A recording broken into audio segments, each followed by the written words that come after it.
It's illegal for most drivers, but for police, it's almost a job requirement, having to use a computer while driving. We have seen the devastating consequences of distracted driving. The I-Team's Jermont Terry is here to tell us about a new device that could protect both you and police. Jermont. Mike and Carol, cops drive, run license plates, and stay alert all at the same time. This new technology is about protecting police while they protect us. 2.2 seconds, that's all it takes. Xavier Davis Bilbo is confined to this wheelchair. He's paralyzed after a driver texting ran him over, dragging him 20 feet back in 2010. But he is on a ventilator. His mother, Valletta Bradford, now makes it her mission to keep the roads safe from any inattentive driver. It's not just texting and driving, it's distracted driving in general. Even distracted police. I'm surprised that we aren't involved in more accidents. Last summer, something distracted Milwaukee County Deputy Sergio Alamán. He died when he crashed into a tow truck on I-43. While the investigation found no indication his computer distracted him, investigators did find his cell phone in the truck. In Wisconsin, wrecks from distracted officers are few, but they do happen.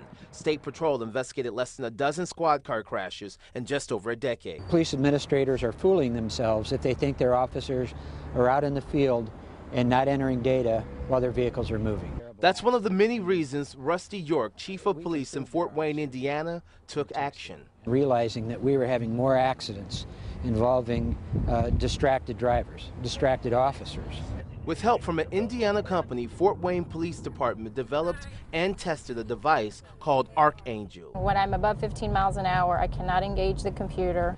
This device disengages the computer once the squad car reaches a certain speed. And while Fort Wayne Police may be the first in the nation to implement this policy, the question is, will it spread across the nation, including Wisconsin? It wasn't welcomed with open arms. While the device keeps the officers' eyes on the road, critics say it prevents cops from doing what's essential. I want to know who I'm pulling over. The National Highway Transportation Safety Administration is against distracted driving, but doesn't back this device. It says officers are trained to operate their vehicle and its equipment without compromising their own safety or that of other road users. Come spend one day with us, one day in Xavier's chair, and then they tell me if that technology is necessary.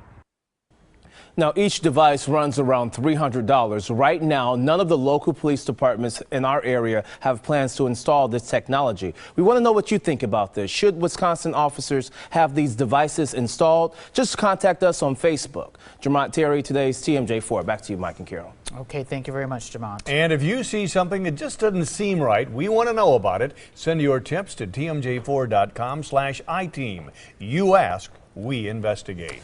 And Storm Team Chief Forecaster John Milan is here now with more on our weather, plus all of that horrible weather in Oklahoma City. John.